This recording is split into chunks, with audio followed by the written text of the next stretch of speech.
Bonjour à tous, c'est Sébastien et donc c'est une nouvelle vidéo pour location-courte-durée.fr. Une vidéo en fait cette fois-ci où on va aborder le sujet comment obtenir une bonne review, donc une bonne notation, un bon commentaire sur un site comme Airbnb. Alors dans cette vidéo en fait je vais faire un petit point sur notamment un commentaire qu'on m'a laissé récemment.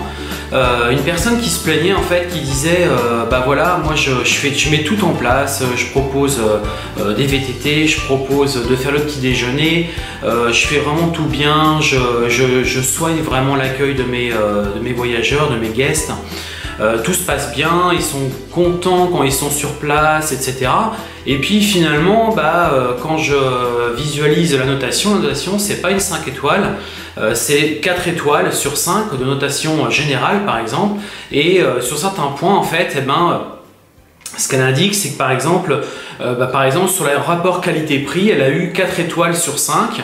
Et puis ce qu'elle remonte également, c'est que les commentaires ne sont pas en fait en adéquation avec le nombre d'étoiles. Donc là, elle laisse sous-entendre que peut très bien avoir un très bon commentaire. Ce que vous savez, en fait, vous pouvez laisser votre voyageur, votre invité peut laisser donc une notation et en même temps compléter avec un commentaire. Ce commentaire qui vous est communiqué. Alors tout dépend, parce que sur Airbnb, en fait, vous avez une partie où c'est un commentaire plutôt public et ensuite vous avez une partie commentaire privé, donc tout dépend en fait comment ça a été laissé. Et en fait certains voyageurs qui ont l'habitude d'Airbnb, qui veulent pas trop vous casser, qui veulent pas trop qui veulent pas trop vous pénaliser, vont plutôt vous laisser le commentaire, s'ils ont un commentaire à vous communiquer, plutôt sur la partie privée. Donc du coup ça ressort pas sur la partie publique. Mais en fait ce qu'il faut savoir, c'est qu'aussi sur chaque notation qui va être laissée, il y a plusieurs points qui sont donc en fait jugés. Donc il y a une notation générale, puis ensuite il y a la notation en fait par différents points, donc notamment son nettoyage, une notation par rapport à l'accueil, la phase de check-in, une notation sur le rapport qualité-prix, une notation par rapport à la localisation. Vous avez plusieurs points comme ça qui sont donc en fait vous pouvez donc donner une notation en tant que voyageur et en fait en même temps vous pouvez compléter ce qu'il y a en fait ce que vous précisez. Donc par rapport à ça, ce qu'il faut savoir sur Airbnb, la seule chose qui ressort vraiment sur la partie qui va s'afficher à l'écran en fait donc en dessous de votre listing, c'est vraiment la notation générale et en fait le commentaire général d'appréciation de votre logement. Tout le reste, ça c'est plutôt pour vous à titre personnel que cette personne-là va vous laisser notation. Donc, il peut très bien arriver, ça m'arrive régulièrement, typiquement, que j'ai des notations 5 étoiles et que par contre après dans le détail sur certains points, j'ai pas forcément du 5 étoiles, j'ai du 4 étoiles. Donc là j'ai envie de dire, c'est pas très grave en soi puisque la notation la plus importante c'est la notation générale. Et c'est notamment celle-ci qui vous permet d'accéder au statut Superhost. Et puis c'est surtout celle-ci qui est vue en premier en fait quand on veut réserver votre logement. C'est la première notation qu'on va visualiser. Mais elle est quand même importante puisque en fait Airbnb peut suspendre votre listing si par exemple, je donne un exemple, typiquement vous avez régulièrement du 5 étoiles ou même du 4 étoiles et puis vous avez régulièrement sur la partie nettoyage, propreté de votre logement, mais vous avez régulièrement 2-3 étoiles par exemple, et là vous pouvez très bien recevoir en fait une alerte Airbnb qui va vous dire que la prochaine fois votre listing sera désactivé malgré que vous avez des bonnes notations de manière générale. Le fait est que sur le nettoyage c'est pas très bon et donc votre listing pourrait être susceptible d'être désactivé. Donc c'est quand même une information à prendre en considération.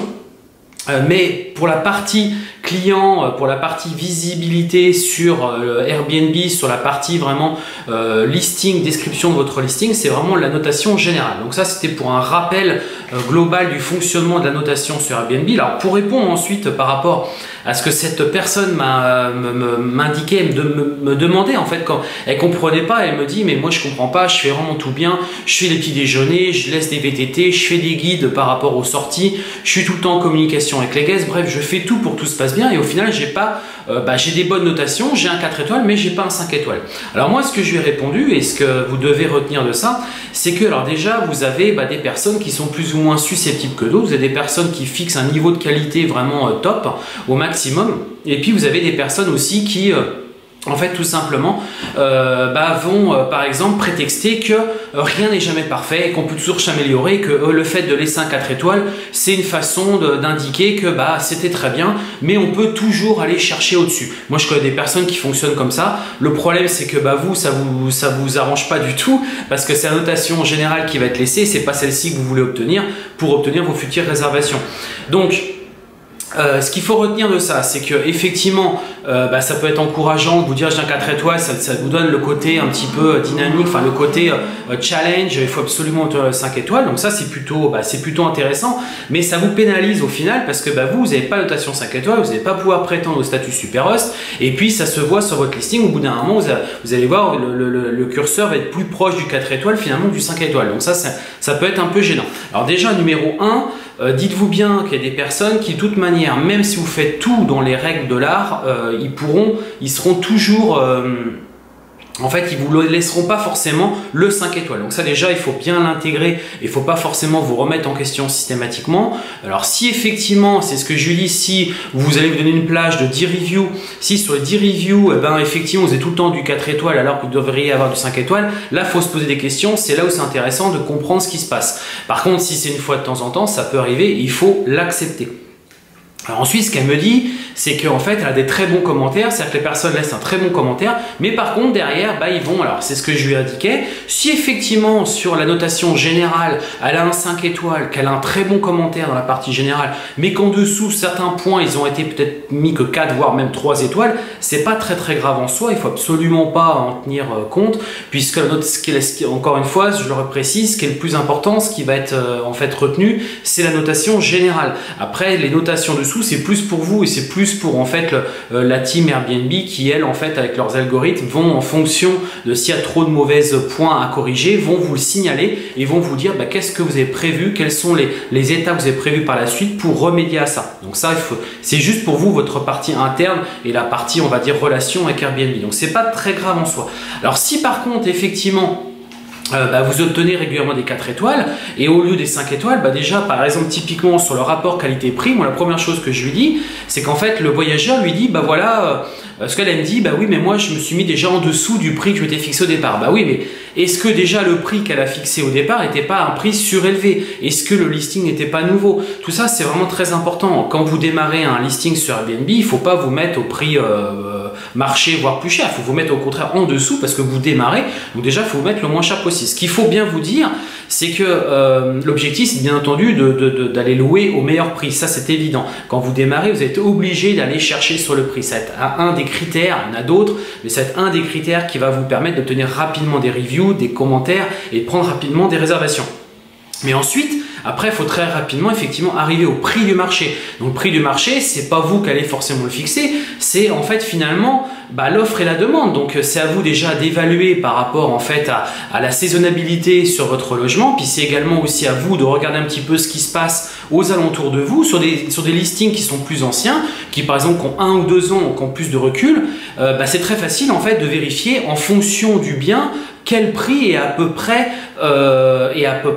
perçu dans votre ville sur ce type de logement, sur une chambre, un studio, de comprendre à peu près le prix affiché. Mais également donc par rapport à la localisation, puisque la localisation c'est vraiment un point très important, c'est aussi ça qui rentre dans la rapport qualité-prix, c'est-à-dire que si le logement est vraiment excentré, qui ne correspond pas réellement à la description ou à l'image que vous avez renvoyée de votre listing, ça va y jouer indirectement sur le rapport qualité-prix. Donc ça c'est important. Et puis aussi, est-ce que déjà votre logement, alors moi j'ai pas vu typiquement la personne qui m'a envoyé ça, j'ai pas vu la qualité du logement, c'est-à-dire que j'ai pas vu les matériaux, j'ai pas vu si effectivement c'était du matériel récent, si c'était plutôt design, si c'était plutôt neuf, tout ça ça rentrait pas en ligne de compte. Si effectivement vous mettez au prix marché mais que derrière la literie est pas très bonne, le mobilier c'est plutôt du mobilier ancien, c'est pas très déco, c'est plutôt kitsch, etc. En gros vous mettez le strict minimum. Si vous mettez une petite télé, c'est même pas. Vous voyez, si vraiment vous mettez pas le paquet, pour moi le paquet c'est vraiment une décoration super sympa, moderne, des temps actuels. C'est un sofa dernière génération, vous pouvez même trouver chez Ikea, il n'y a aucun souci par rapport à ça. C'est une bonne literie, du linge blanc qui du coup donne un aspect vraiment qualitatif et en fait de propreté. mettre une télé, donc un écran plat comme je le disais, mettre internet, enfin vraiment faire comme si aujourd'hui c'était vous qui viviez dedans, et puis comme tout comme quand vous allez à l'hôtel, vous attendez aux mêmes prestations, donc pensez bien à ça, c'est vraiment important. Donc le rapport qui a été pris, c'est vraiment ça, c'est à vous en fait de mettre le paquet par rapport à ça pour aller chercher la notation que vous attendez en retour. Alors après, effectivement, il y aura toujours des personnes, c'est à vous aussi d'aller les chercher, les notations. C'est-à-dire qu'il y aura des personnes qui vont, effectivement, pas toujours, ils vont mettre des 4 étoiles parce que c'était bien, mais sans plus. C'est à vous aussi d'aller les amener vers le 5 étoiles, c'est à vous aussi de rester en contact avec eux régulièrement. Et puis, leur dire alors tout se passe bien, vous êtes content de mon logement, moi je suis content de vous recevoir. Vous voyez, c'est à vous aussi de mettre tout le paquet. Par exemple, cette personne-là qui a fait les petits déjeuners, c'est à elle aussi en fin de séjour de le rappeler ça, de dire voilà, j'ai été content, j'ai pris du temps, je vous ai fait les petits déjeuners, de bien accentuer sur la partie commerciale pour qu'en gros, en fait, l'image, la dernière image qu'ils vont garder de vous, c'est que tout était parfait et donc vous aussi, c'est à vous de lancer la chose, c'est à vous de dire écoutez, si tout vous a plu, je compte sur vous pour me laisser une bonne notation parce que moi j'ai été très content de vous recevoir et je vais vous laisser une très bonne notation par rapport à votre logement. Ça c'est très important, si vous ne le faites pas, vous vous exposez à ce que des personnes effectivement vous laissent pas la notation attendue et vous en serez effectivement... vous en subirez les conséquences alors que vous avez vraiment mis le paquet. Autre chose également, il y a certaines personnes qui n'ont pas forcément envie d'être tout le temps dérangées, tout le temps questionnées, qui sont là plutôt en mode relax. Donc c'est à vous de proposer vos services, c'est à vous de proposer au départ, au check-in, de dire voilà, il y a ça, je vous propose ça, il y a ça en plus, est-ce que vous voulez oui ou non? Et ensuite après vous proposez, c'est au feeling en fait, vous devez sentir la personne, est-ce qu'elle cherche quelqu'un qui au contraire va nouer une relation et va essayer de pousser un peu plus loin en fait la relation ou pas? Il y a des personnes qui effectivement peuvent adhérer à des services mais elles veulent rester en mode tranquille et si vous sentez qu'il n'y a pas plus de réponse que ça sert à rien d'insister, juste tout va bien, oui, c'est parfait, je suis content, mon objectif c'est que tout se passe bien. Point à la ligne. Et par contre, c'est à vous en fin de séjour de leur rappeler que que vous, pour que tout se passe bien en fait par la suite, pour que vous continuiez cette activité, vous attendez en retour une bonne notation et que vous attendez effectivement que vous ayez, que s'ils ont été satisfaits, qu'ils manifestent concrètement sur le site internet que pour vous c'est tout aussi important que en fait que le séjour se passe bien. Ça fait vraiment partie intégrante de la réservation puisque il y a la réservation, mais effectivement il y a la dernière étape pour moi qui est vraiment l'étape la capitale finalement, qui est l'étape donc de la review, du commentaire, de l'avis de votre voyageur. Voilà, donc j'espère que ça a pu, cette vidéo va pouvoir vous aider et aller plus loin et effectivement obtenir vos bonnes reviews. Moi, sachez que je suis disponible pour répondre à vos questions, à vos commentaires par rapport à ça. Et n'hésitez pas à me poser des questions. Si je peux vous aider, je le ferai volontiers. Et puis, sachez également que par rapport à ça, j'ai aussi une formation qui vous accompagne en fait au quotidien, donc vous pouvez découvrir en description donc de cette vidéo. C'est une formation où je vous accompagne vraiment sur comment notamment obtenir des bonnes reviews, comment devenir super host, comment booster votre listing, prendre des réservations, etc., etc. C'est beaucoup de choses, beaucoup de petites choses finalement. Qui en fait sont importantes. Il y a aussi des outils, il y a vraiment tout un tas d'étapes, tout un tas de choses qu'il faut savoir. Donc là c'est une vidéo assez où je résume en fait globalement ce qu'il faut faire, mais après effectivement il y a des étapes supplémentaires que vous pouvez faire qui là vont vous permettre à 99% d'obtenir cette fameuse review 5 étoiles. Donc ça c'est vraiment très très important. Donc du coup j'ai fait une vidéo par rapport à ça où on rentre beaucoup plus dans le détail, donc je vous invite à la découvrir.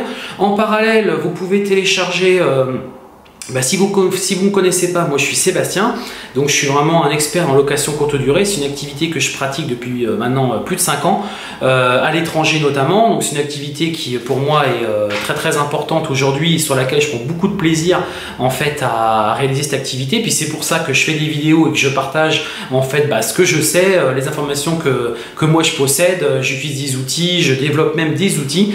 Donc tout ça, je suis vraiment heureux de pouvoir partager ça avec vous. J'espère que ça vous plaît.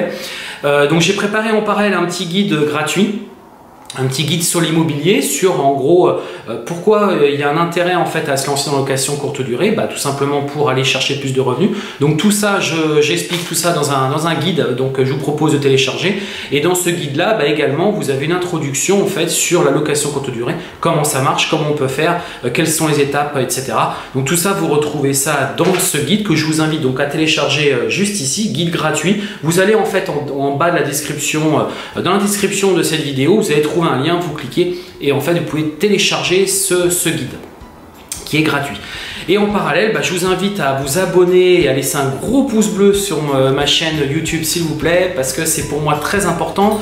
Ça me permet en fait de livrer toujours encore plus de contenu. Moi, c'est vraiment mon objectif. Donc si je vois que si les personnes sont motivées, qu'elles ont aimé, qu'elles se sont inscrites à ma chaîne, moi ça me booste et ça m'encourage à continuer et aller encore plus loin dans ce partage d'informations, dans cette création de valeur que je vous offre pratiquement au quotidien. On va dire il y a au moins 2 ou 3 vidéos par semaine. En parallèle de ça, j'ai un site internet locationcourtedurée.fr qui est un blog où là je livre de l'information, mais cette fois-ci textuelle. Voilà, je crois que j'ai fait à peu près le tour sur mes activités. Donc je vous invite à nouveau à laisser un pouce bleu et à vous abonner à ma chaîne, ça serait super sympa de votre part. Je vous souhaite une bonne journée et à très bientôt pour une prochaine vidéo. Ciao!